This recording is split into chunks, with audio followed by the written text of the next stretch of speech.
Eu sou o Bruno Reis, historiador, produtor cultural de Belo Horizonte e vou apresentar agora o podcast e videocast Um Barzinho de Prosa, que tem como identidade e essência a nossa mineridade, a boemia belo-horizontina, uma conversa leve, profunda, divertida, como um bom mineiro gosta de fazer com os amigos, num final de tarde, aos sábados, aos domingos, na nossa linda capital.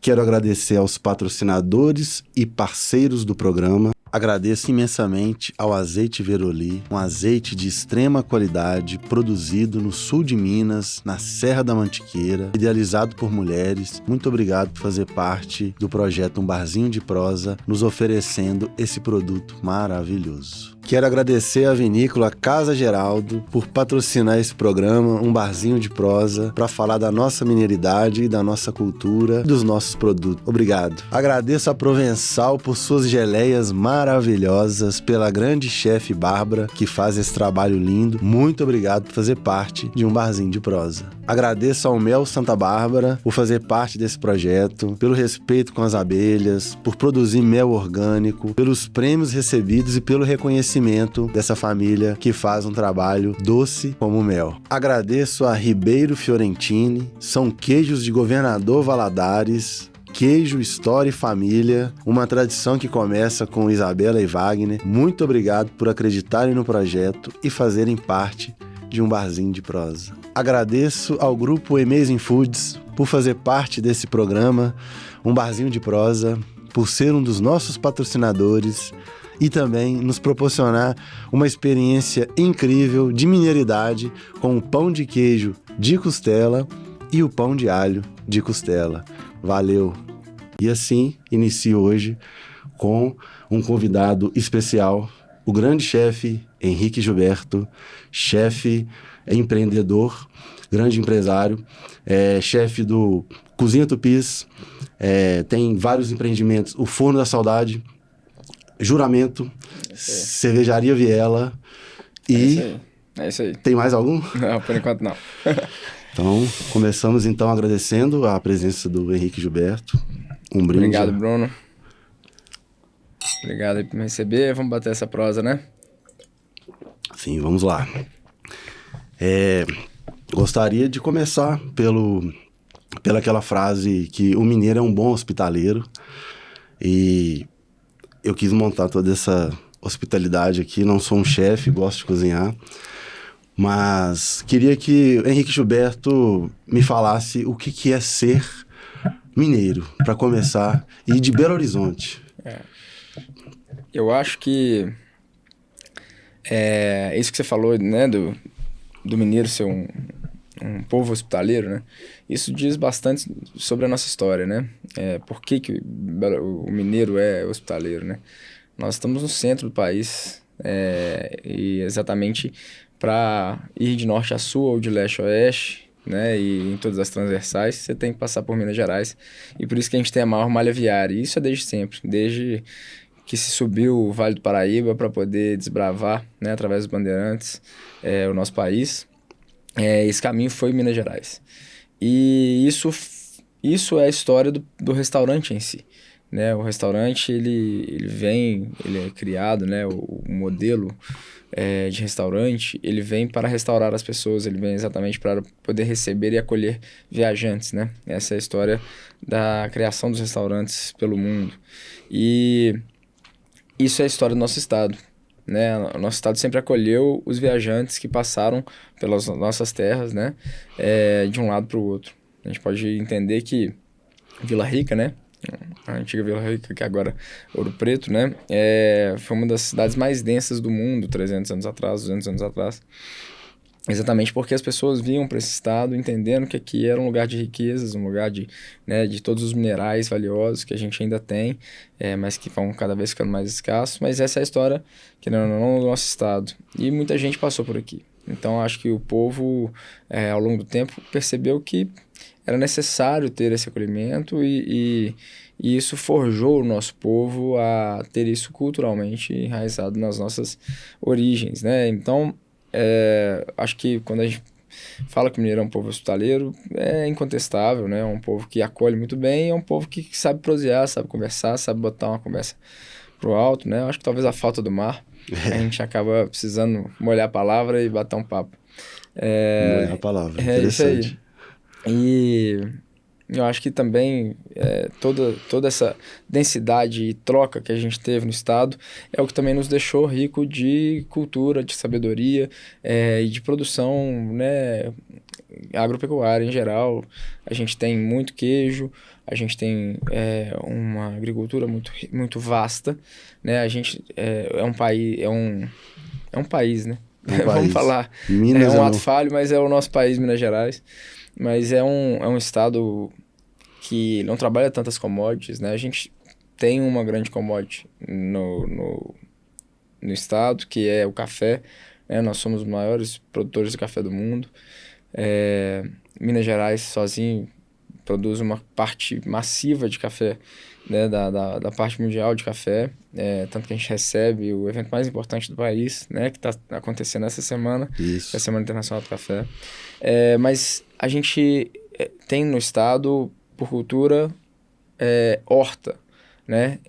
Então, as fazendas, elas têm variedades de plantio, normalmente, a gente tem variedades de plantio, e eu fico torcendo muito para que isso prospere, para que essa cultura continue a prosperar de variedade de agricultura, que a gente cada vez veja menos terras sendo tomadas por eucalipto ou por outros tipos de plantio que são devastadores para a terra, que a gente consiga trazer cada vez mais variedade endêmica, variedade de produção agrícola que seja uma produção onde a gente fomenta origens crioulas de tanto milho, tanto quanto as verduras e legumes que a gente tem, né? Você vê, em Minas a gente tem uma variedade de folhas que são consumidas apenas aqui.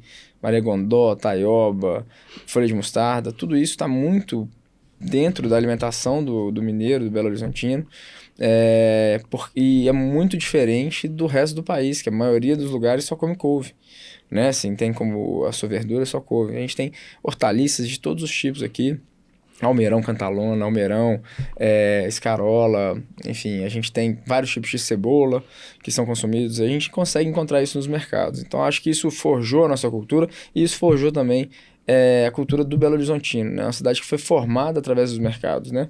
Eu costumo dizer que o Belo Horizontino, ele é um cidadão cosmopolita, mas ele absorve as culturas mais do que ele se entrega a elas. Perfeito. A gente tem colônias aqui espanholas, a gente tem colônia italiana, a gente tem colônia sírio-libanesa. Só que, diferentemente de São Paulo, por exemplo, que essas colônias elas são segregadoras, elas segregam muito e ficam entre si, né? As famílias ficam entre si, fazem casamentos entre si. Aqui ocorre um fenômeno muito diferente, porque todo mundo se mistura muito e essa cultura se mistura muito. Então, aqui, um sírio-libanês, uma pessoa que é de família sírio-libanesa, ela come carne de porco, ela come a comida mineira, ela consegue colocar as suas influências né, ancestrais de outras culturas junto com a mineira. Então, isso se transforma numa comida particularmente belo-horizontina. Acho que isso é um grande trunfo que a gente tem em Belo Horizonte e eu acho que isso diz muito sobre o povo que somos. Existe aquela máxima, né, que Belo Horizonte é um ovo, que todo mundo conhece todo mundo. Na verdade, é uma cidade muito grande, só que a gente proseia muito, né? Proseia. Então, toda hora a gente tá sabendo quem que é vizinho de quem que é amigo de quem. Então, é um folclore, é uma brincadeira, mas ela é uma verdade absoluta, né? A gente é um povo curioso, sobretudo.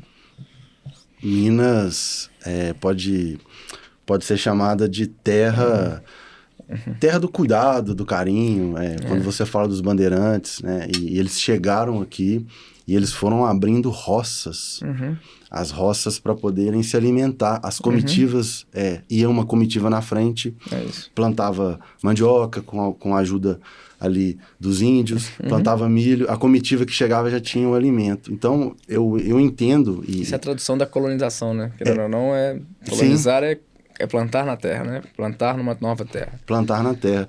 E esse acolhimento já foi sendo, essa hospitalidade foi sendo construída no cerne, na origem das Minas Gerais, porque precisava receber os viajantes, os tropeiros, os bandeirantes, então se plantava, se cozinhava, quando chegava a comitiva, É isso aí. já tinha toda aquela produção de alimentos para poder manter. É isso mesmo. Você me permite, mas eu vou provar um queijinho dos meus amigos aqui do Ribeiro Fiorentino. Porque isso é bom demais. Esses queijos Luiza aqui deles é um trem de doido. Esse é o Luiza. E o mineiro, o queijo, quando a gente fala de mineiridade, sempre vai pro queijo, pro pão de queijo. Tem até aqui pão de queijo recheado aí, né? do Amazing Foods, que é um pão de queijo recheado com carne de costela. Bacana demais. Uma releitura do clássico pão de queijo. Mas é isso, né? A gente tem, hoje em dia, o queijo como um patrimônio, né? Está se tornando patrimônio da Unesco agora. E vai alcançar, porque tem todos os critérios para isso. E o governo está se esforçando, né? O governo está se esforçando muito para que isso aconteça. Sim. E é um fomento muito importante. Recentemente estive, né, em Paris para fazer um projeto de divulgação da gastronomia mineira, O Minas Bar. o Minas Bar, em Paris, durante os Jogos Olímpicos e Paralímpicos. E o que a gente aprende estando num lugar como a França é exatamente essa denominação de origem, o quanto ela fez o país prosperar com a agricultura e pecuária. Por quê? Porque essa jogada aqui é quase uma jogada de marketing mesmo, mas é um marketing próspero, né? Assim, você está exatamente protegendo a ancestralidade daquela produção agrícola, fazendo ela protegida dentro dessa denominação de origem. Por que isso é um fomento, né? Por que isso agrega valor? Exatamente por proteger a ancestralidade dessa produção, né? Eu acho que dessa maneira a gente consegue proteger técnicas e preparos através desses registros e do alcance de produto que a gente consegue. A gente consegue, com isso, proteger a essência e a ancestralidade desses processos. E quando a gente faz isso, obviamente, a gente agrega valor, né? E consegue transformar o produto mundialmente famoso, né? Consegue trazer esse produto a ser mundialmente famoso. Esse queijo, ele vai viajar o mundo inteiro? Provavelmente não. A gente não tem uma logística que faça com que esse queijo consiga chegar em quantidades realmente expressivas pelo mundo. Mas o que a gente quer, eu acho que é o contrário. É trazer as pessoas para conhecer Minas Gerais, conhecer esses processos que estão acontecendo aqui, né? A gente tem um número de turismo no Brasil que é vergonhoso. Sim. Se a gente for parar para contextualizar. Vamos colocar em números gigantes aqui. A Espanha, sozinha, que tem o tamanho de Minas Gerais, recebe por ano 84 milhões de pessoas. O Brasil inteiro recebe 13 milhões. 3 milhões. 13 milhões. 13 milhões de pessoas durante o ano, de fora do Brasil. Né, de estrangeiros, turistas estrangeiros. O brasileiro, sim, viaja muito dentro do próprio país, mas de maneira limitada também, porque a gente não tem infraestrutura para poder visitar o país todo. Mas é um país continental, sim, que não enxerga o turismo como uma commodity. A gente está pensando, né? A gente vê os movimentos econômicos do país todos voltados para grandes produções agrícolas de soja e tudo mais, que ninguém come. Ninguém come isso. Isso é ração, né? Então, são commodities que vão alimentar gado, que vai alimentar o nosso consumo excessivo de carne. Então, é uma conta que não fecha. Sim. É uma conta que... Essa é uma conta que vai chegar pra gente de uma maneira muito desagradável em algum momento. Sendo que a gente, com proteção ao meio ambiente, proteção à cultura que a gente tem em cada povo, cada região do país, com isso a gente conseguiria fomentar turismo e conseguiria fomentar gastronomia e é bem possível transformar esse país numa potência nisso. Porque a gente tem um borogodó de fato no Brasil todo, que fora do Brasil você não encontra. Talvez os povos latinos sejam os povos que mais se parecem com a nossa maneira de ser, né? Feliz, alegre, isso você não vê ao redor do mundo, não vê, e isso eu acho que é o que me traz mais orgulho, né? De ser brasileiro, de ser mineiro. E você levou essa característica para Paris. É, Você não, levou o conceito de bar de BH. E esse é o feedback que a gente recebe. Sim. Que não é só o que a gente cozinha, mas também como a gente cozinha e como a gente entrega isso. Sim. Como que a gente entrega essa informação. Né? Tudo tá na maneira como você passa a informação. Então a gente precisa ter exatamente autoconfiança para poder entender a nossa importância no mundo, a nossa importância para o mundo. O Brasil ele é de uma importância vital para o mundo e a gente precisa conceber isso para poder se valorizar mais, não só na posição estratégica econômica, isso não vem a nós, depende de governantes que estão muito acima da gente, mas no nosso povo. O nosso povo precisa dessa autoconfiança exatamente para poder receber, acolher e divulgar o que somos como povo, né? O que somos como nação. Eu acho que estamos vivendo um momento de América Latina muito importante. Acho que a América Latina está se comportando como um vetor de transformação. Acho que o desenvolvimento econômico está tentando se tornar mais unificado.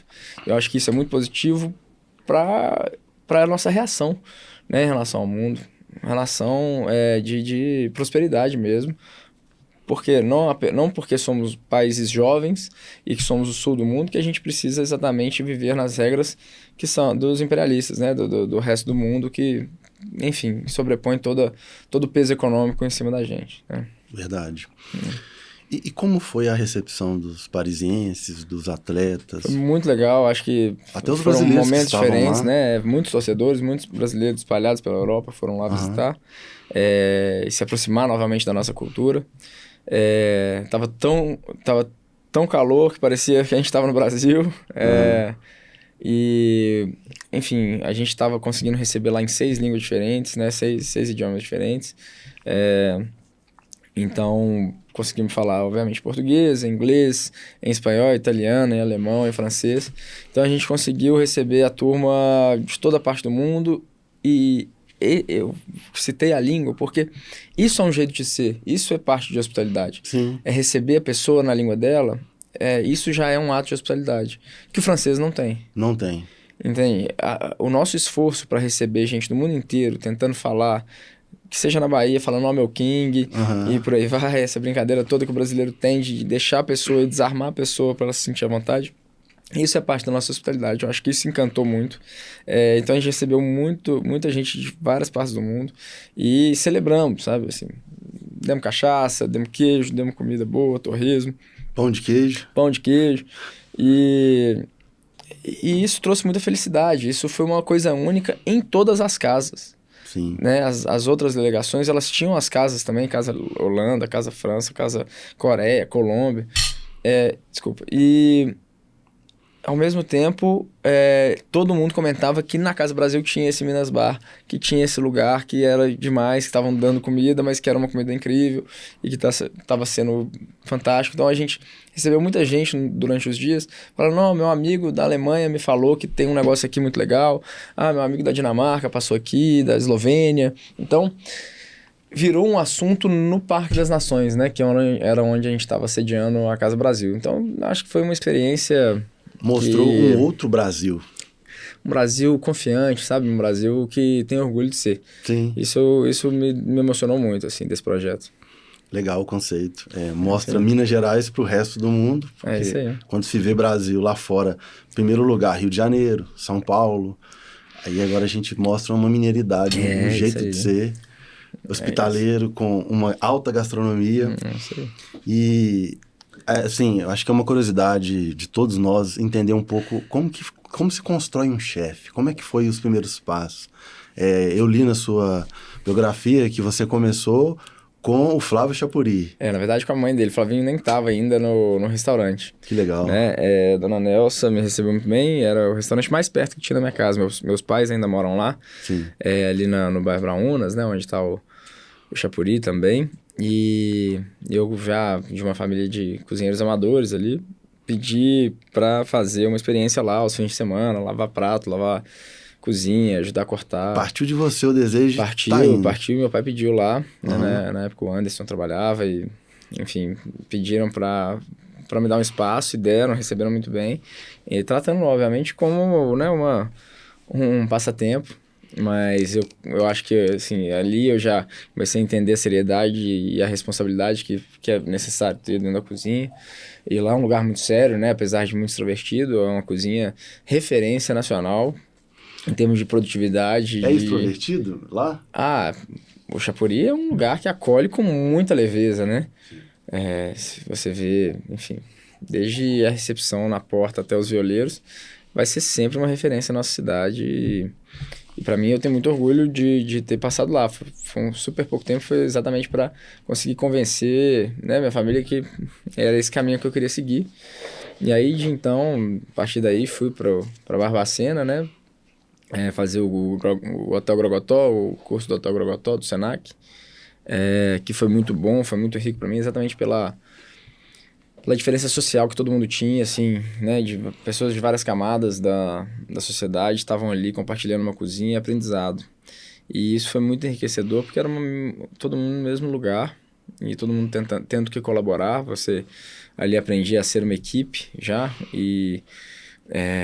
eu acho que essa é a peça fundamental na formação de um cozinheiro que se preza. Eu acho que é a humildade, porque o sábio é quem realmente quer aprender o tempo todo e não quem sabe tudo. E eu acho que isso foi transformador para mim, e não ter ido diretamente para uma faculdade nem nada disso, né? Então eu passei no vestibular para arquitetura ali, segundo semestre. Arquitetura.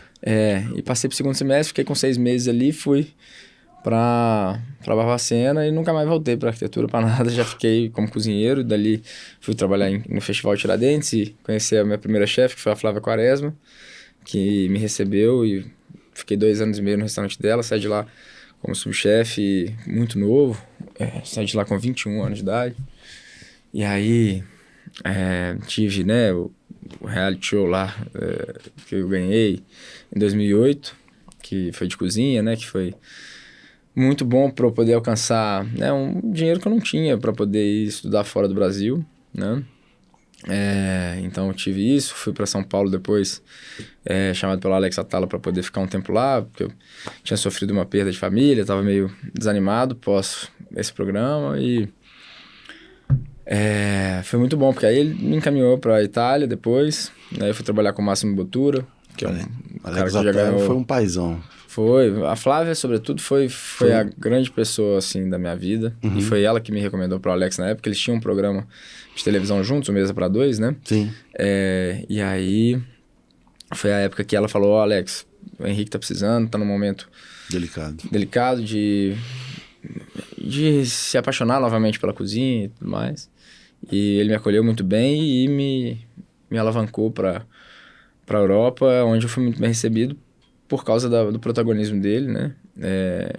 E fui recebido na Osteria Francescana, um restaurante que ganhou o número 1 do mundo, e o Máximo Bottura, que, enfim, um chefe brilhante, que me recebeu muito bem e me transformei em família ali, né? Foi um lugar que, enfim, conheci chefes brilhantes que hoje em dia tem carreiras solos lá, né? Todo mundo que trabalhou comigo já está com seu próprio restaurante também. E a gente se fala como até hoje, sabe? Essa equipe toda, todo mundo se fala ainda, super, e quer saber como é que tá correndo aqui e ali. E depois rodei França, rodei Espanha. Então, no total, fiquei bons anos ali rodando a Europa. Eu acho que o fato de eu ter ganhado esse prêmio lá atrás me ajudou a ter dinheiro para poder fazer tudo isso, porque eu comecei numa época onde era estágio, né? Hoje em dia o regime na Europa mudou muito. Sim. Mas eu trabalhei de graça esse tempo todo, né? Assim, eu consegui ter dinheiro para poder ir e ser um aprendiz. Sim. Hoje em dia, além de ser muito difícil de isso acontecer, porque a regulamentação trabalhista lá é bem diferente, rigorosa. Vivemos num momento diferente, assim, também, onde não existe muito uma valorização ao aprendizado. Obviamente, muita gente abusou disso. Muita gente começou a montar restaurantes e colocar estagiários.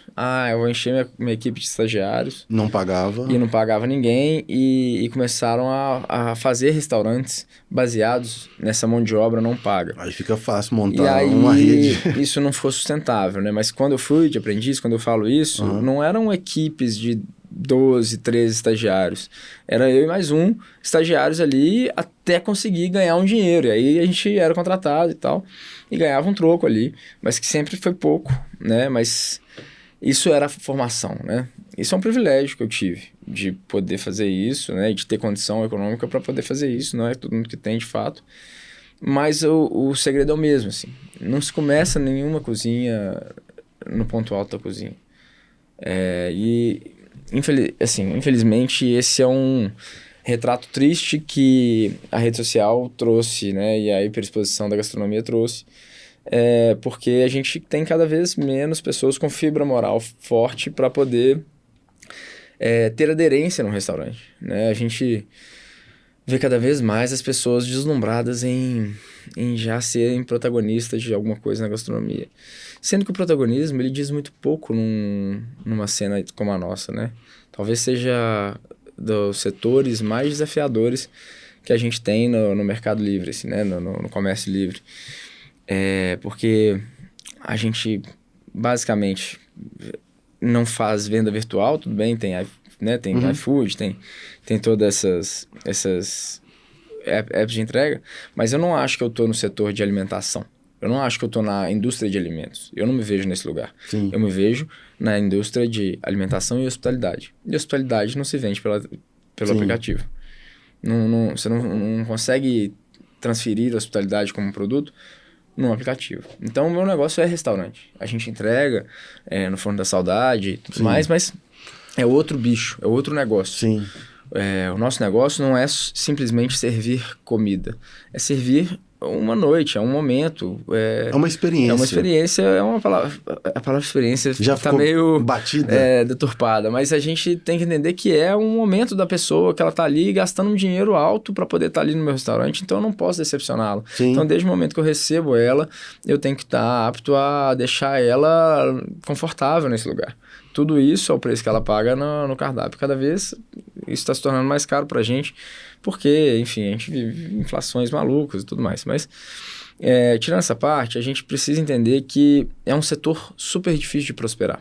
É muito difícil de prosperar nesse setor, vendendo alimento e hospitalidade.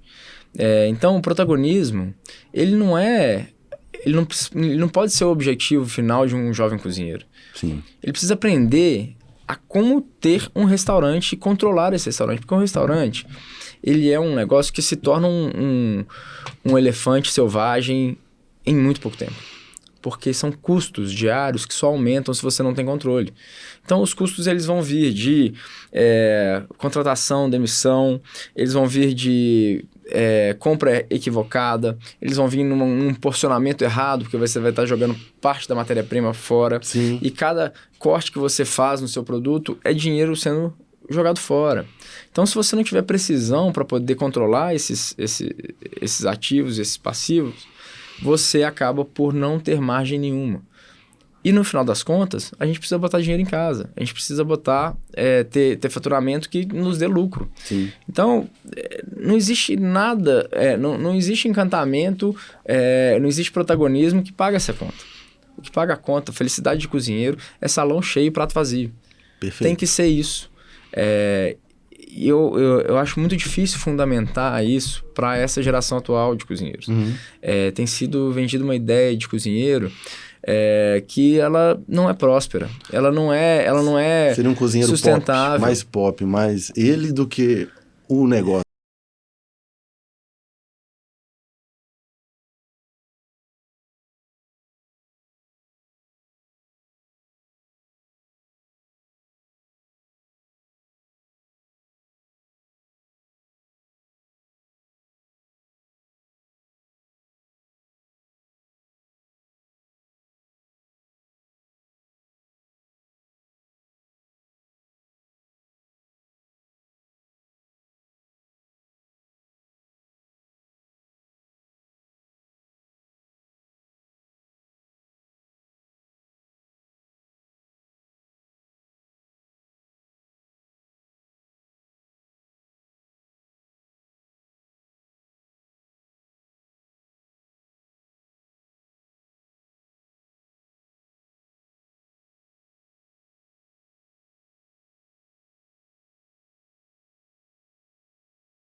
é sustentável. Eu acho que a fidelidade de um cozinheiro com a sua equipe, e não eu falo com o chefe, com a sua equipe, ela precisa ser, assim, nível 7 samurais. Tem que ser uma coisa onde todo mundo tá ali se defendendo, em conjunto de uma batalha. Quando a gente tem um dia movimentado numa cozinha, se você não defende o seu companheiro de equipe como ele vai te defender, você vai perder a batalha. Você vai trazer um prato, você não vai dar o valor devido a ele, você não vai conseguir ter uma entrega perfeita daquele prato. E restaurante é consistência. Restaurante é entrega perfeita todos os dias. Você não volta num restaurante que você se decepciona. Sim. Então, se você não tem uma entrega consistente, todo dia tá ali, dedicando aquela entrega ser sempre boa e eficiente, você perde seu cliente. E ele não volta e ele vai vender para 10 pessoas que é horrível aquele lugar e por aí vai. E nós vivemos numa cidade que adora falar mal. É uma cidade que gosta mais de falar mal do que de falar bem. Isso é uma tristeza absoluta, assim. O paulistano é um exemplo difícil, porque lá é uma cidade muito maior e mais cosmopolita. Mas ele acorda pensando onde ele vai almoçar, onde ele vai jantar. O Belo Horizontino, infelizmente, ele sai muito pouco. Ele sai com o pé atrás. Ele é um bicho desconfiado, querendo ou não. Por natureza. Mas ele tem uma facilidade incrível de acabar com os lugares, de falar mal, de colocar sua opinião, sem pensar no quem tá no balcão pra dentro. Sim. Eu vejo muita gente sofrendo. É um extremismo pra... Gente que às vezes se entrega profundamente nesse business, nesse negócio de servir e colocar, servir outras pessoas, de criar experiência, de alimentar outras pessoas. E estão se frustrando exatamente por medo da sociedade que consome isso. Sim. Porque as pessoas se sentem ofendidas, as pessoas se sentem, sabe, se elas não têm o que elas querem, na hora que elas querem, se o atendente não sorriu como ela esperava, ou se ele não quis quebrar uma regra do restaurante para ela. Sim. Tem gente que reclama que não pode fumar dentro do restaurante até hoje, é uma lei de 20 anos. Sim. Então a gente precisa entender que é um desafio tratar com pessoas, de servir. E o nosso povo Belo Horizontino, ele é um povo que eu gostaria muito de trabalhar numa conscientização sobre isso. Sobre por que não falarmos bem das pessoas que estão indo bem aí. Sim. São corajosas, que estão ali abrindo suas portas para ficar até de noite, sendo que a gente não tem infraestrutura numa cidade que, só para a gente citar aqui, não tem ônibus. Não tem ônibus. Para quem trabalha até meia-noite, uma hora... Exatamente. A gente quer abrir o restaurante até 2 horas da manhã também. Adoraria. A madrugada acabou. A madrugada da cidade acabou. Não tem nenhum lugar que abra até 2 horas da manhã. Por quê? Porque não há ônibus, não há transporte público. Sim. As pessoas moram longe.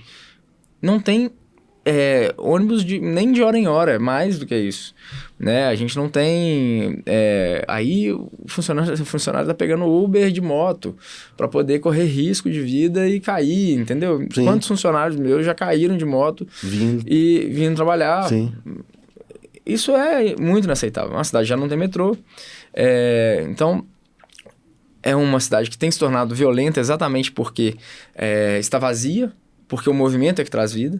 É uma cidade, querendo ou não, tem se tornado provinciana, porque as vizinhanças elas se acham donas dos territórios e não deixam abrir, não deixam barulho acontecer, sendo que às vezes nem barulho não é, as medições vêm e elas são cada vez mais rigorosas e não há uma lei clara sobre isso, não há uma conversa com a prefeitura e muda prefeito e isso não muda. Então assim, isso é uma luta constante que nós, eu e meus companheiros de setor, todos os donos de restaurante, todo mundo compartilha dessa ideia, todo mundo compartilha desse sofrimento que a gente tem.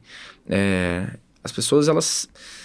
não tem a mínima solidariedade em relação ao dono de bar ou dono de botequim, sendo que a gente representa uma fatia muito grande da economia da cidade. Perfeito. E falando sobre essa questão de São Paulo, da diferença, eu estava assistindo uma entrevista do Alex Atala, que ele faz uma crítica ao prêmio Michelin, né? O guia Michelin, que é concentrado só nas cidades de São Paulo e Rio de Janeiro, nem no estado, né? Só nas capitais. E ele falando do outro, que é o The Best Chef... 50 Best. Isso. Que ele chamou de um prêmio mais democrático, porque envolve outras capitais, outras cidades. E aí eu fiquei me perguntando assim... Minas Gerais, a nossa gastronomia é considerada a melhor do país. Todos os jornais de gastronomia falam isso. Por que a gente não tem aqui, em Belo Horizonte, essas estrelas Michelin? O que acontece? Eu vi que veio um chefe de fora para cá, que é um chefe que tem as estrelas. Aí a minha análise em relação a esses prêmios, e que o Alex Atala também falou, tem outras listas que ficam numa bolha, tem o Michelin que só concentra em 2 cidades, mas o Brasil, a nossa gastronomia, ela é muito plural, e a gastronomia de Minas, e em especial BH, a gente tem os grandes chefes, você é um dos grandes chefes, a gente tem referências na gastronomia. Por que não vem esse prêmio para cá? O que você pensa sobre isso? Prêmios e listas sempre tem lados positivos e negativos, né? Sim. A gente precisa entender isso. Só que é muito simples entender por que o 50 Best também não está aqui, né? Sim. Em Belo Horizonte. A gente já recebeu delegação, já recebeu todo mundo, muita gente que vota, tem gente que vota que é daqui de Belo Horizonte. E assim, eu acho legal, acho que tem pontos muito positivos, né? Eu tenho muito medo de rankings, acho que isso é um pouco perigoso e isso eu fico temeroso com chefes que às vezes estão buscando apenas isso. Sim. Porque tudo isso depende muito de lobby. Essas premiações, elas dependem 100% de lobby. Então, vamos só entrar nesse assunto primeiro, depois eu vou te falar por que não está em BH. Sim. Primeiro, estar na lista é mais sobre lobby do que consistência na entrega. O que é o lobby? É investir para que as pessoas vão no seu restaurante. Sim. É válido. Claro. Mas não acho que é o trabalho principal que o restaurante deveria ter. Acho que atender a um público que é fiel e ter um movimento orgânico e visar consistência na entrega, eu acho que esse é o trabalho fundamental de um restaurante. Eu acho que é para isso que se abre. Se a gente for parar a pensar, as pessoas na sua existência, elas abrem restaurantes para mostrar as suas especialidades e a sua autenticidade. Quando você faz um restaurante que ele está ali apenas para promover algo, para alimentar o ego do cozinheiro, eu acho que isso desvirtua um pouco da essência do que o restaurante precisa existir. Sim. Mas, dito isso, isso ajuda bastante ao fomento da indústria, sem dúvida nenhuma. O que eu acho que às vezes a gente reclama que não vem listas para cá, a gente vive numa sociedade que é 100% capitalista. Então, o guia também vai atrás de onde está o dinheiro. Não é que eles vão receber para isso, não tem nada a ver com o prêmio que é dinheiro, Sim. não. Mas quanto o nosso setor movimenta economicamente em Belo Horizonte e quanto esse mercado é movimentado em São Paulo, Rio e Salvador. Ou, enfim, outras capitais. Belém. Quanto de dinheiro é movimentado nessa cadeia.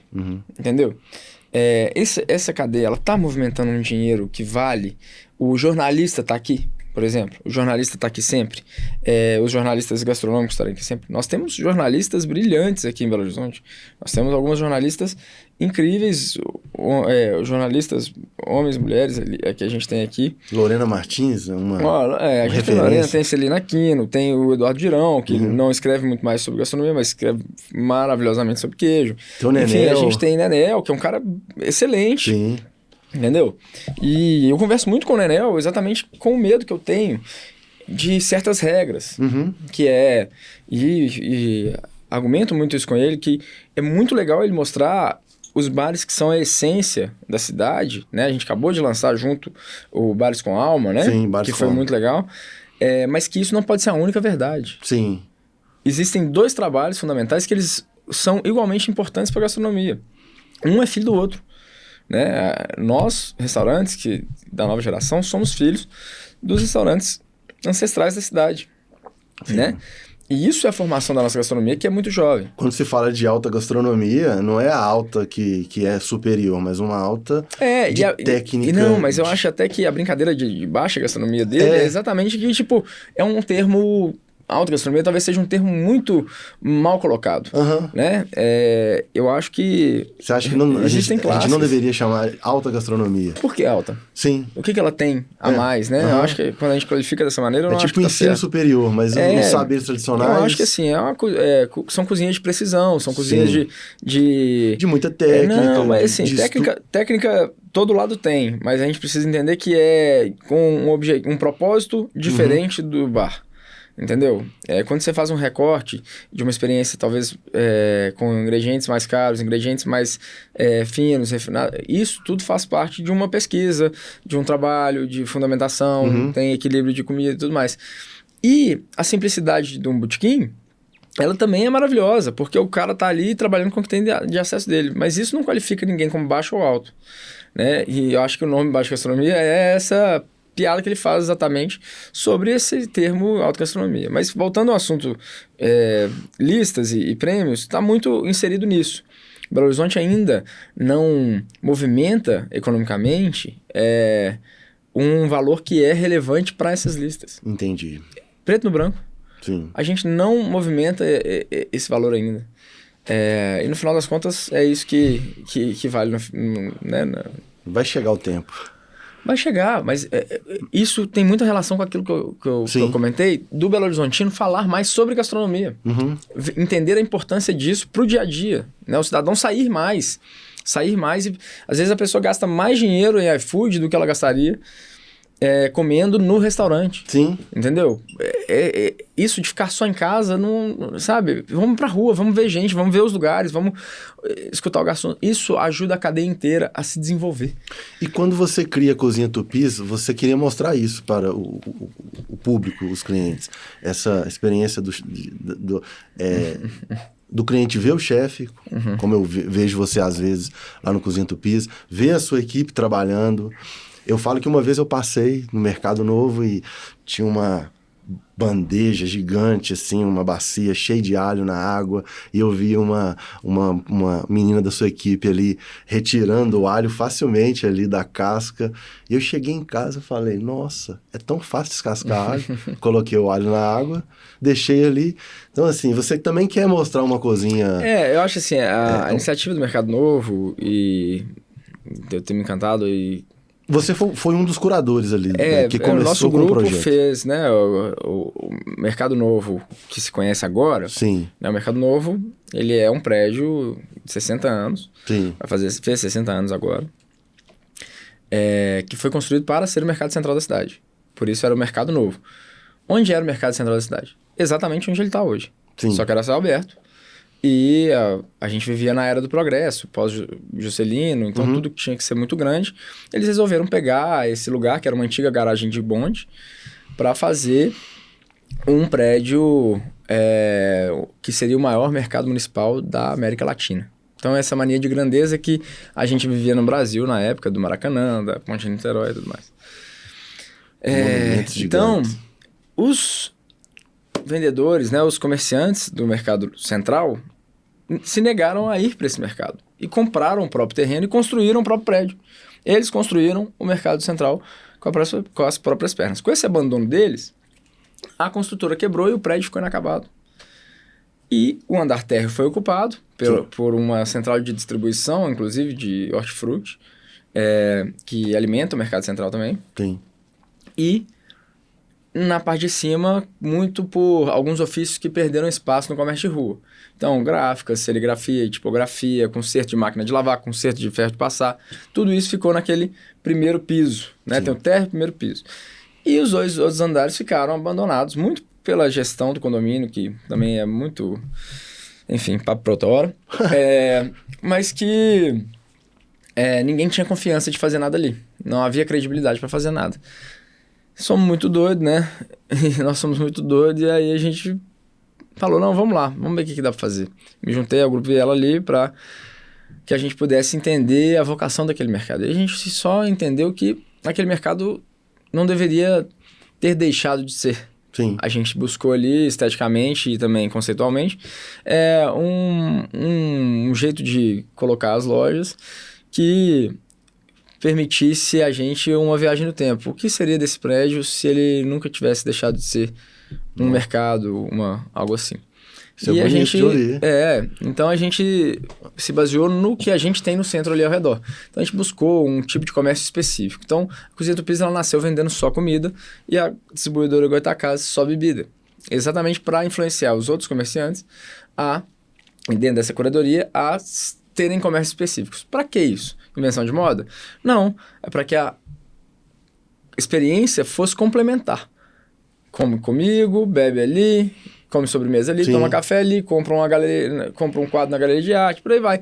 Que o passeio do Belo Horizontino ali, é uma experiência do turista, fosse complementar, que vocês pudessem andar pelo corredor e por aí vai. E assim como o Mercado Central. Tem a banca de hortaliça, tem a banca de queijo, tudo é complementar. Se você tem vários lugares vendendo tudo a mesma coisa, você perde o interesse, porque é tudo igual. Você deixa aquele lugar híbrido. Então, isso perde o valor, né? O valor de cada cantinho. Então, a gente buscou dessa maneira, apenas com empresas locais, não tinha Ambev, não tinha Coca, não tinha nada. E fizemos esse movimento, né? Em 2018. Fizemos 6 anos agora, vamos até falar sobre esse assunto em breve. E o meu intuito como cozinheiro ali era exatamente, né, assim, dentro dessa história aqui. Rodei o mundo e tudo mais. Depois, eu até abri um restaurante em 2013, que não foi pra frente. E depois fui trabalhar no Rolos Buffet, que para mim é uma empresa fantástica, para pessoas de alto poder aquisitivo. E eu entendi que aquilo por si só, ele não era um modelo para mim sustentável em termos de transmitir cultura, né? Assim, como que eu consigo transmitir cultura através do que eu faço?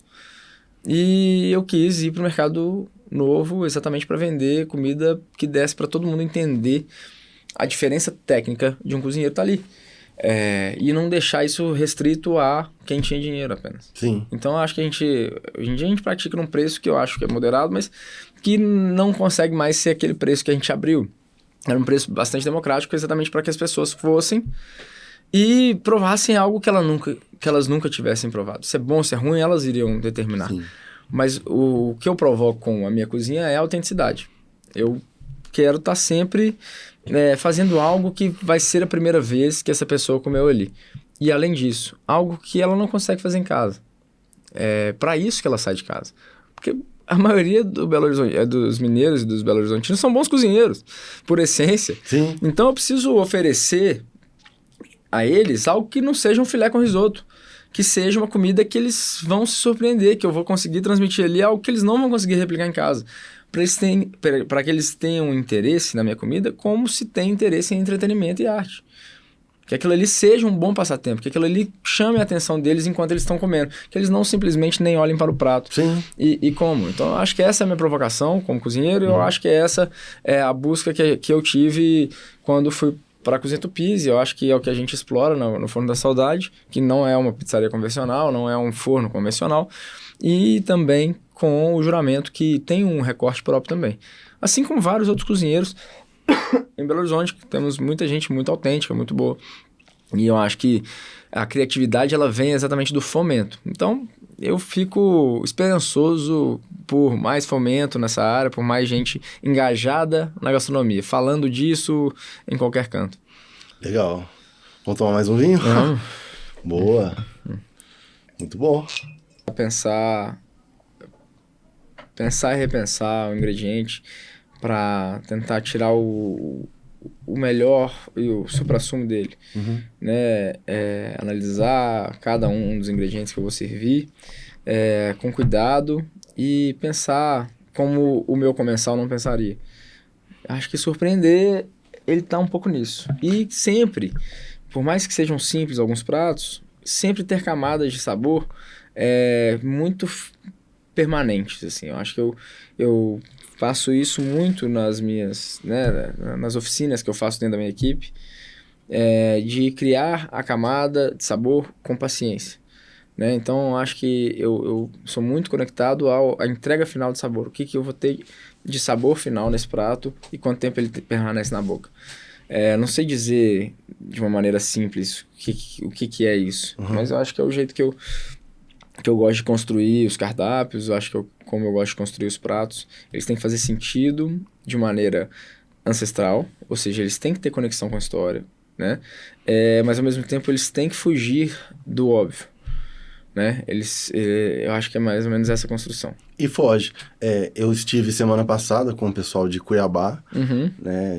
Eu fui apresentar a capital para eles, levei no mercado e já indiquei a cozinha tupis, porque eles queriam uma gastronomia mineira, uma experiência de chefe. E aí eu levei e eles foram comer o frango do Zé.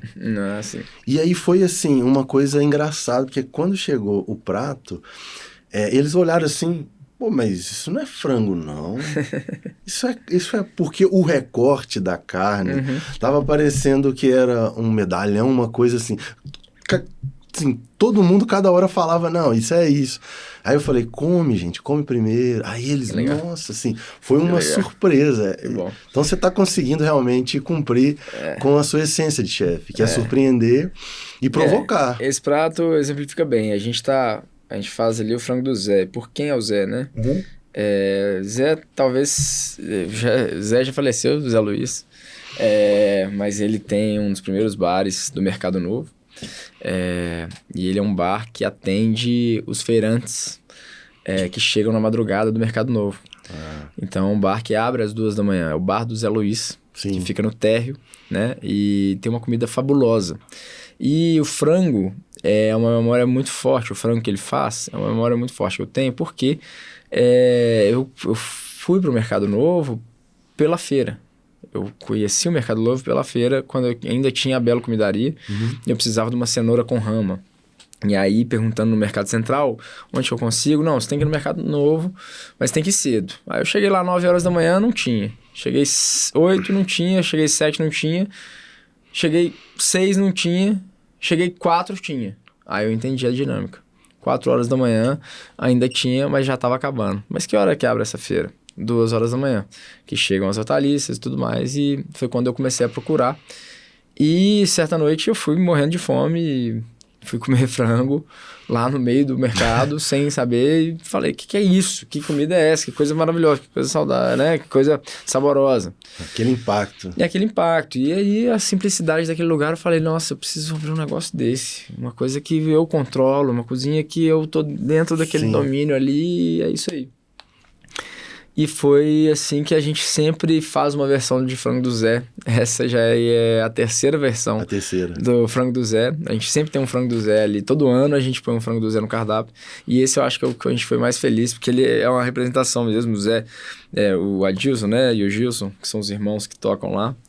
Eles servem um frango frito, muito saboroso. Mas é um frango frito no pingue frito, assim, que é muito macio e muito temperado. E eles servem com a folha de alface decorando, assim, né? Como sempre foi, assim. E aí a gente fez exatamente com o alface para comer, né? Para você pegar pelo alface e comer. E aí o legal é que a gente buscou ali uma técnica de cocção nova também, que a gente chegou recentemente, que é uma prensa que a gente faz com uma mousse de frango no meio, com sobrecoxas desossadas e tal. E cozinha valorizando a caramelização da pele, que eu acho que é uma parte maravilhosa do frango, que muitas vezes é desprezada. E a gente serve isso, enfim, para comer com a mão, né? E acho que o pessoal gostou muito e tá sendo sucesso nesse cardápio novo aí também. É um frango com muita memória afetiva. Para mim, pelo menos. É experiência. Vou te servir um pão de alho de costela. Não, obrigado. Obrigado. E eu vou te propor um desafio depois, no final. Tá. Você que é o chefe. A gente tem aqui, ó, a geleia provençal. E a gente tem o mel Santa Bárbara. A gente tem os queijos do Wagner Ribeiro, tem o pão de alho do Amazing Foods, que apareceu aqui, tem o pão de queijo também. Essa coisa do agridoce, né? Essa geleia aqui, que é uma geleia de pimentão picante, que ela fala o seguinte, típica da Calábria, sul da Itália. Então, é uma pimenta, dedo de moça, né? Então, quando se fala pimentão aqui, na verdade é a pimenta dedo de moça. E é uma curiosidade minha de cozinheiro. Cozinheiro, não sou chefe, mas gosto de cozinhar. Essa questão do doce, o mel, onde o mel se encaixaria em tudo isso aqui? Começando pelo mel. O que você acha? O que é sabor, né?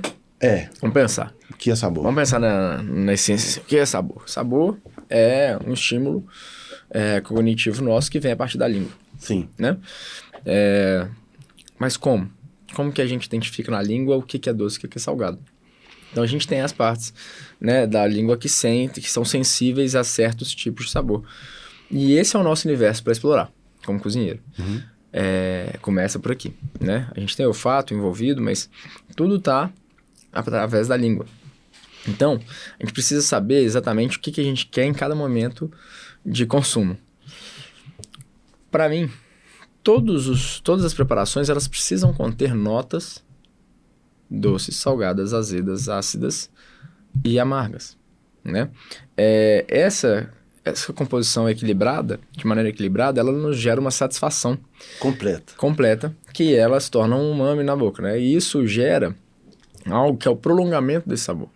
E isso é o que diferencia um prato complexo de um não complexo, que é a permanência de sabor na sua boca. Quanto tempo esse prato fica na sua boca. Por quê? Legal. Porque isso vai gerar, de maneira cognitiva, uma memória mais longa. Então você vai lembrar desse prato mais tempo. É o famoso gostinho de quero mais. Não é apenas, assim, a maioria das pessoas às vezes fala assim, o chefe inventa muito, coloca doce, faz... Não é, tem toda uma... Tem o porquê. E assim, construção de sabor, não existe escola para isso. Sim. A principal escola para isso é frequentar restaurantes, é frequentar lugares, é se interessar por comer. Porque aprende a se cozinhar em escolas e tudo mais, mas se aprende a criar de fato através de memória, através de repertório. Então, quanto mais coisas novas e diferentes você come, mais memória gustativa você gera, mais você tem isso dentro do seu hardware, né? Do seu hard drive aqui, da sua mente. Então, isso está profundamente na memória. Então, comer variedades de comida, né? Comer de todos os cantos, estudar através da boca, isso é a maneira de desenvolver gastronomia, de fato. É você conseguir ter repertório de palato cada vez maior.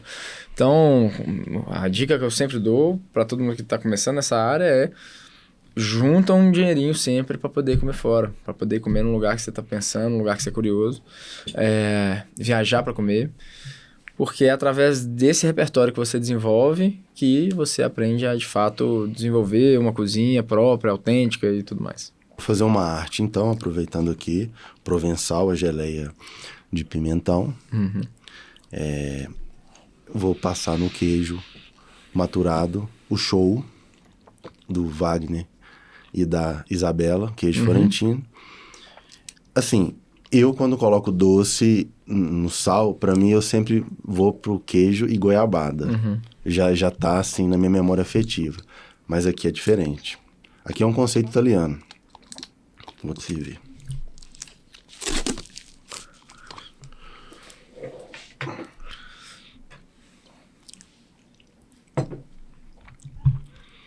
Você sabe que originalmente todas as pimentas, elas são americanas, né? Americanas que eu digo da América. Sim. Né? Todas as pimentas, elas migraram para Europa e Ásia, porque é um alimento de pássaro, né? E por causa dos mercadores, né? Dos comércio intercontinental da navegação, né? Eu sou apaixonado por pimenta. Bonito, hein? Textura boa. Quando eu como sem pimenta, pra mim, parece que eu não estou comendo nada. Super bom. Dá uma equilibrada no queijo. O que você pode me dizer dessa? Complementa bem, né? Vai ficar muito bom.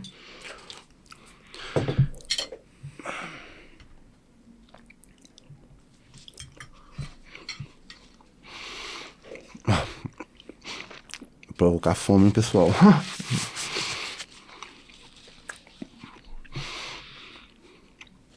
E o vinho também é uma arte de poder harmonizar com os queijos certos e os pratos certos. Muito bom. Vou fechar aqui. Tem que esperar um pouco pra... Fazer podcast de comida é isso, né? Tá certo. Vou te servir mais um. Obrigado.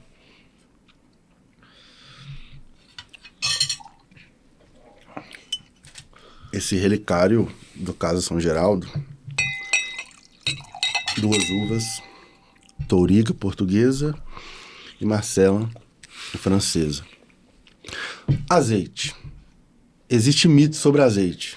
Pode cozinhar com azeite, vai perder, vai saturar. Qual que é a ideia do azeite? Aproveitando aqui o azeite Veroli, que é um azeite produzido por mulheres, Sapucaí Mirim, um azeite premiado, recebeu o prêmio aí entre os 500 melhores azeites do mundo. O prêmio é o Flus Olei. Então, obrigado aí pela parceria. Vou abrir. Por favor. Bom, Aqui, ó. essa questão, né, são as notas aromáticas, né, do azeite. Uhum. Quanto mais fresco e virgem, né, a prensa, quanto mais fria for a prensa e controlada for a prensa, mais as propriedades aromáticas e organolépticas do azeite, elas vão ser preservadas, né? E isso a volatilidade do azeite, ela tá atrelada à temperatura, né? Então, se você tem um azeite simples, esse azeite pode ser usado como uma ponte de temperatura, que é o que a gordura e os óleos fazem. A gente vai chegar lá. E quanto mais aromático for seu azeite, menos você deveria usá-lo em temperatura alta para preservar isso. Não é que não pode, Sim. mas você vai estar perdendo uma propriedade organoléptica. Sim. A saturação ela vai ocorrer na queima. Porém, para alcançar uma temperatura alta na caramelização, seja de legumes, de carnes e tudo mais, você precisa da gordura como ponte de temperatura. Essa ponte de temperatura da gordura, por que ela é importante? Porque a gordura ela tem um ponto, ela atinge um ponto de sublimação, né, de evaporação, muito mais alto do que a água. O que a gente tem em qualquer alimento é água.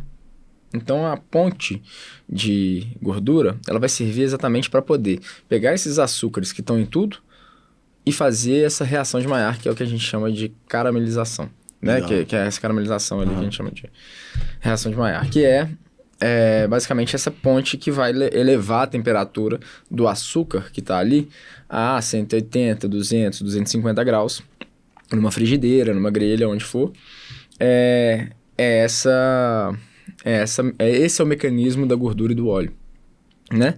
Seja, gorduras são de origem, só para botar no contexto, gorduras vêm de origem animal, óleos vêm de origem vegetal. Não existe gordura vegetal, a não ser que ela seja hidrogenada, mas é um processo químico que não vale nem a pena nem usar, nem contar essa história. Mas basicamente é isso. A gente precisa dessa ponte de gordura, né? É uma ponte de temperatura. E para conseguir a caramelização, muitas vezes, no alimento. Então, basicamente é isso. Então, o melhor do azeite, então, seria finalizar um prato. Para não perder. Existem outros óleos menos aromáticos, óleos mais neutros, que servem para alcançar essa temperatura que a gente precisa. Mas a gordura de porco, de todo jeito, é a melhor de todas. Eu ia chegar na gordura de porco, eu vou te perguntar sobre ela. Então, eu vou te servir um pão de queijo pão de queijo com costela. Põe no cantinho aqui para o azeite. E você vai colocar o azeite... Assim. Eu quero provar o azeite sozinho, né? Sozinho, né? Cozinha prova com o dedo, assim. Então, com o dedo? Não, quando a gente não tá servindo comida pros outros, né? Pode. E aqui a espécie de azeitona é a grapulo. Nossa, tá incrível. Grapulo Incrível. puro. Vou fazer como você. Muito bom esse azeite.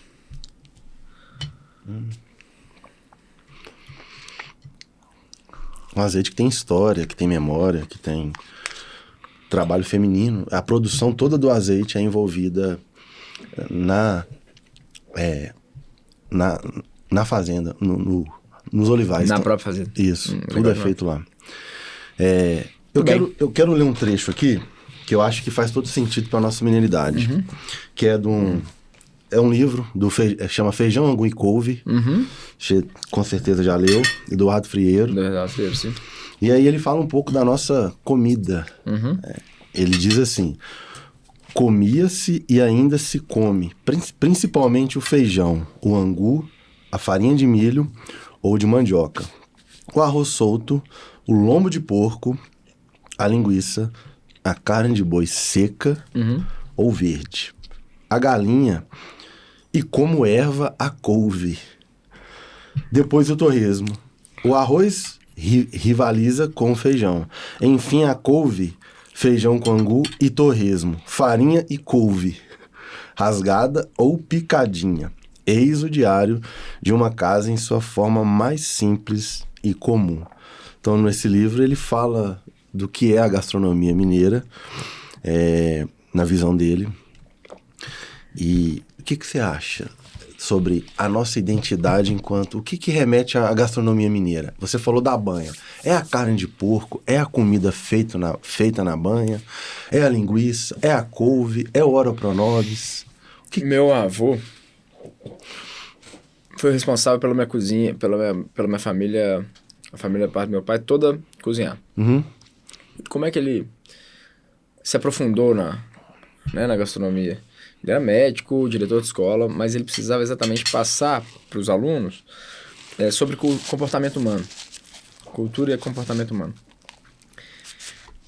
Vamos pensar numa época que não existia computador, para início de conversa. Então, pesquisas eram feitas em livros. E quais livros falam sobre comportamento humano da maneira mais simples e direta possível?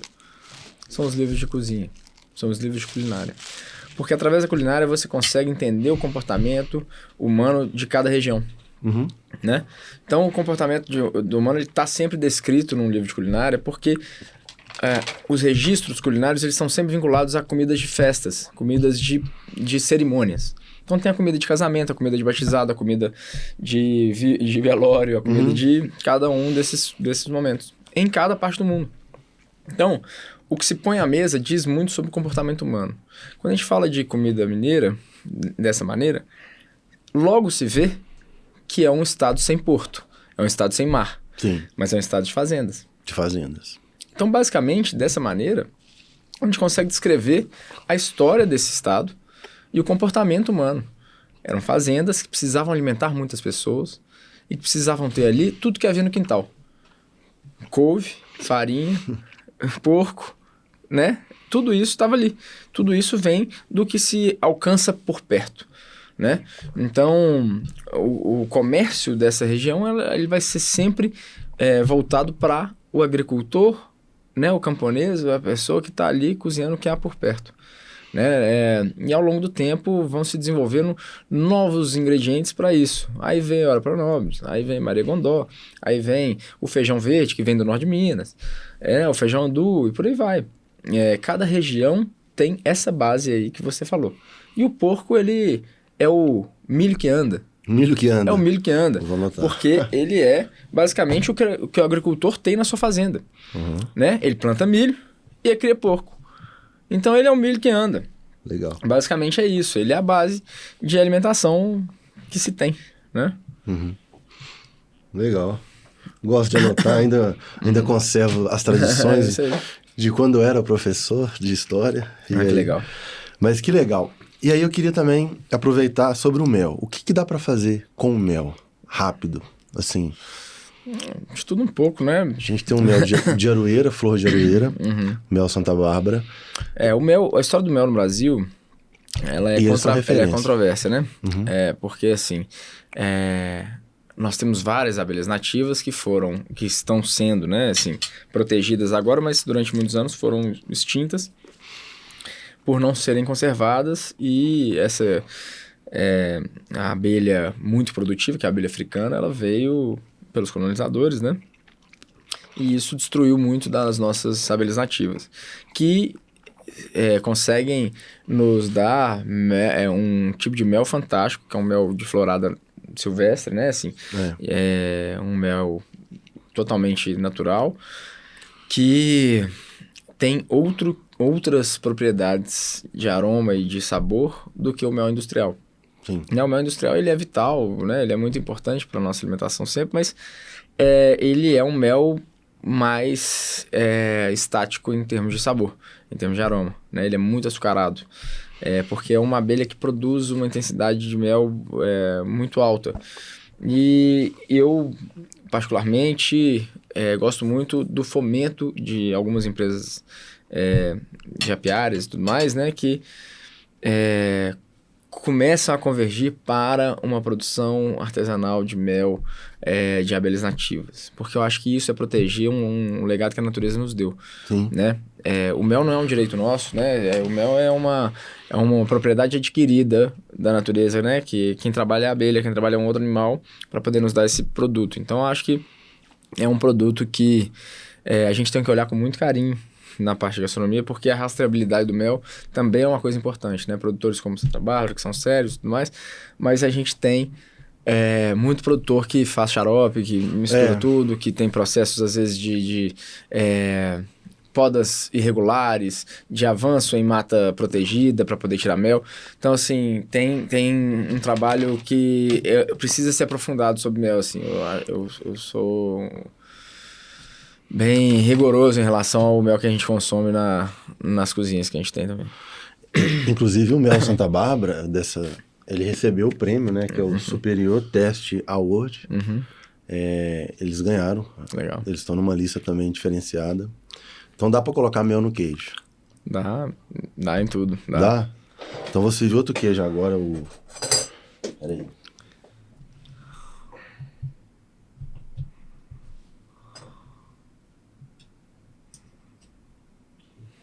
Obrigado.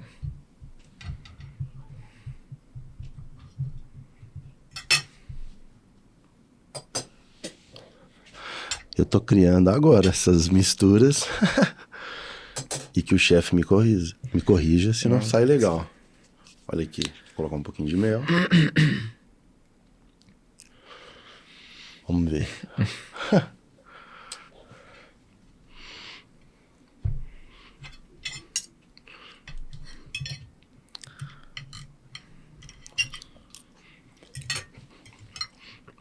Bom. Junta. Equilíbrio, né? Uma outra frase que tem tudo a ver com o nosso momento. O real não está na saída nem na chegada. Ele se dispõe para que a gente e no meio da travessia. O real não está na saída nem na chegada. Ele se dispõe para a gente no meio da travessia. Guimarães Rosa, você tem uma história de 15 anos que começou a cozinhar no Chapuri. 20. 20 anos já. 20 anos. E hoje é referência em Belo Horizonte. Eu gosto de falar. Como Lorena Martins, gosto de recomendar os lugares. Eu recomendo. Eu levei o pessoal no juramento. E o que é? Juramento. Cozinha Tupis. Forno da Saudade. O que tudo isso representa para o menino Henrique Gilberto? Pelo visto, a trajetória, né? A travessia. Porque o real é isso, né? O que a gente está vivendo agora, o transitório, né? Como disse aí o poeta, né? A gente vive o agora, né?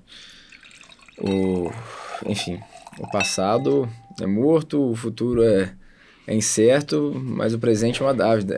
O agora é uma dádiva, né? Uma dádiva, por isso chama presente. Né? Então, acho que a gente precisa desfrutar, porque a vida é agora, né? Não tem amanhã, não tem outro momento para se desfrutar. Então, é essa trajetória que a gente vive agora. Cada vez mais eu tenho colocado nas minhas empresas para que eu consiga desfrutar mais delas. Para que eu consiga viver com tranquilidade nelas. Eu acho que isso, na verdade, talvez seja o sucesso de verdade. É exatamente a gente conseguir ter prazer no cotidiano, no simples, no simples sorriso de um grupo de clientes, na simples satisfação de um cozinheiro que é curioso e, enfim, uma equipe que consiga trabalhar com tranquilidade, podendo viver sua própria vida também, com individualidade. Eu acho que essa construção, para mim, que é o que vale a pena, porque é um setor muito danoso, assim, né? É um sacerdócio que a gente está sempre ali se dedicando para o prazer de outras pessoas, né? Então, isso tem que ser o nosso prazer. Então, isso nos define como sacerdotes ali do ofício que a gente faz, né?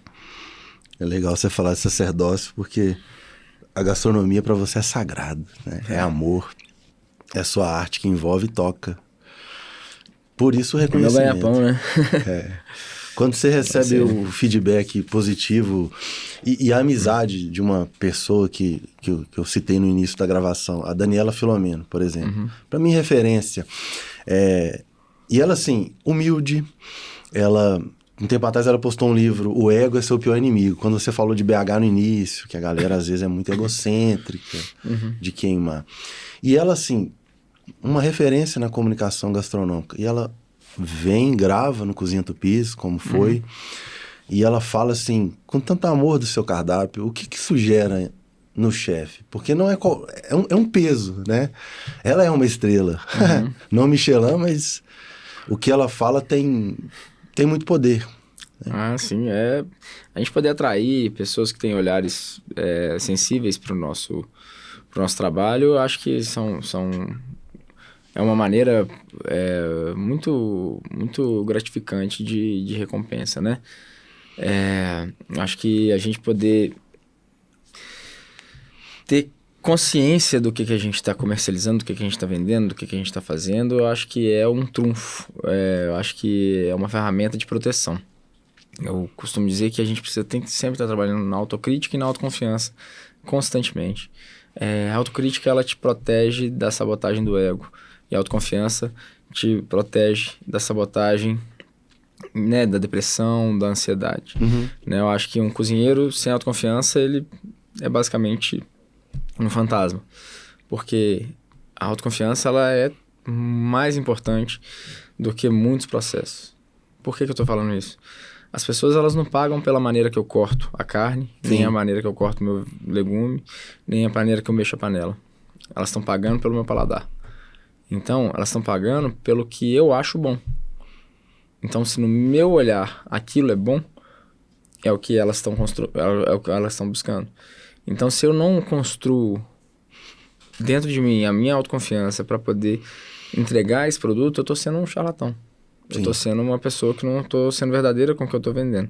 Então, eu tenho que estar sempre sendo verdadeiro com aquilo que eu estou entregando, com o que eu estou comercializando ali na ponta, né? Eu não posso simplesmente fazer algo que é padrão, que é tipo só comida para alimentar, né? Não é ração que a gente faz. Eu acho que o meu olhar é aquilo que as pessoas que vão me visitar estão buscando.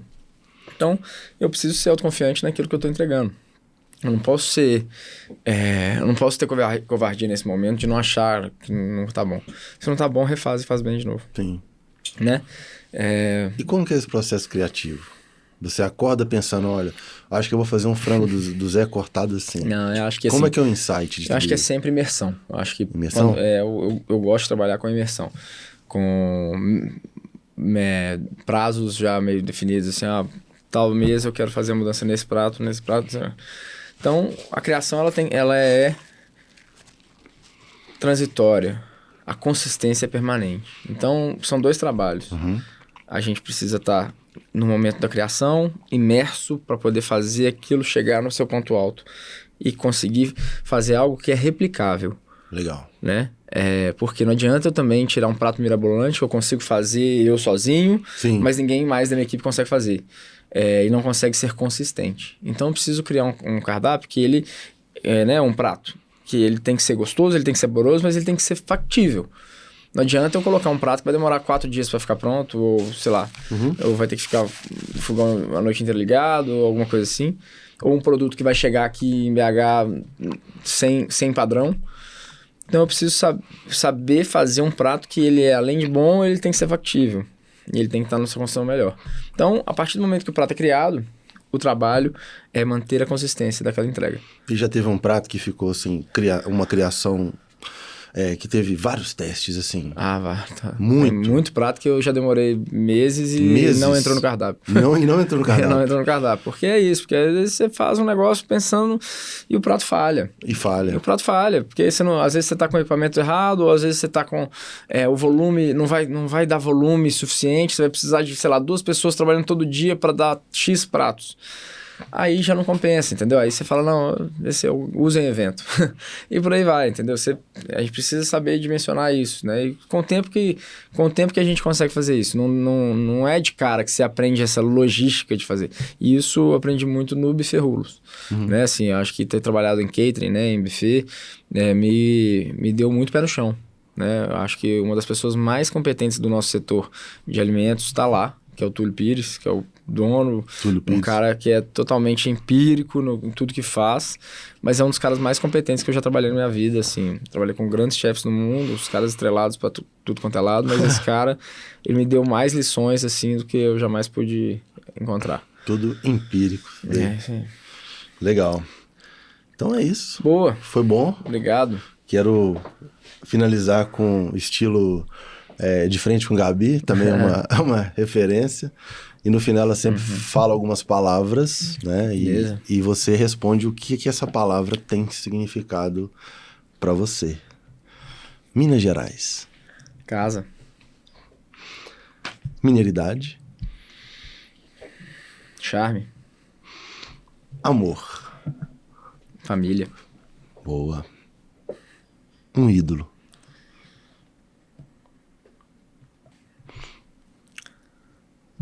Meu pai. Pai.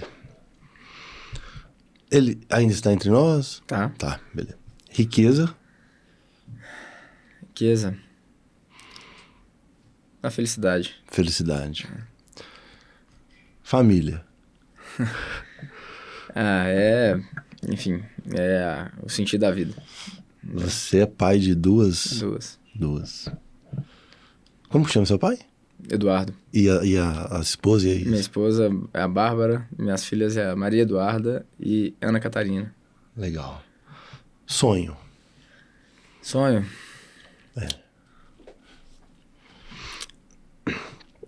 Cara, poder viver desse jeito que eu vivo pro resto da vida, assim, poder manter minha felicidade e trabalhar com o que eu gosto pro resto da vida, conseguir fazer isso me sustentar. Legal. Lição com sucesso. Uma lição que você teve com sucesso. Pé no chão, né? Saber ter pé no chão, saber humildade, de saber continuar e saber parar. Lição com fracasso. Acho que fracasso não desista. Não desista. Legal. Gente, perseverança. Não desista. É a frase. Algo inconformável pra você. Não dá. Enquanto Henrique Gilberto, isso pra mim não dá. Não precisa ser na gastronomia, mas... Arrogância. Arrogância não dá. Não consigo estar numa mesa com uma pessoa arrogante. Uma música. Tudo que você podia ser. Linda. Gastronomia é arte. De usar comida para criar felicidade. Que é a frase de Theodor Zeldin, que ele fala que gastronomia é arte. De usar comida para criar felicidade. O que é arte para você? E gastronomia? Elas estão juntas? É uma coisa só? Quando a construção, né, da cozinha, ela é direcionada exatamente para emoção, ela se torna arte. Então, quando a gente cozinha para trazer emoção para as pessoas, ela é arte. Ela é arte. Então essa é a sua frase. Provocar emoções. A sua frase pessoal, o que te rege, algo que é seu, só seu. Minha frase talvez seja... Cozinhar com amor é cozinhar sem pressão. Cozinhar com amor é cozinhar sem pressão. Henrique Gilberto. E é uma pressão cozinhar, né? Principalmente quando se tem um restaurante cheio, como você disse, que é bom a casa cheia. E para lidar com essa pressão, tem que ter uma equipe bem treinada. É isso. Harmonia. É isso aí. É uma orquestra, né? Cozinhar é uma mistura de beleza e paciência. Se der certo, beleza. Se não der, paciência. Paciência. É isso aí, né? Finalizamos com mais uma frase. É isso aí. Agradecendo aí todos os patrocinadores, né? O Casa Geraldo com o vinho Relicário, o azeite Veroli, da azeitona Grappolo, os produtos do João da Amazing Foods, que é o pão de alho com carne de costela e o pão de queijo, mel Santa Bárbara, que tá aqui um mel de aroeira, os queijos Ribeiro Fiorentini, e aqui, ó, é o show. Agradeço a Henrique Gilberto pela belíssima entrevista. Foi enriquecedor para mim. Saio daqui com muitos insights e aprendizado. E que o Criador do Universo sempre prospere seus investimentos, seus sonhos. E que a gente continue se surpreendendo com os frangos do Zé e tantos outros aí obrigado. que você faz. Valeu. Valeu demais. Vamos.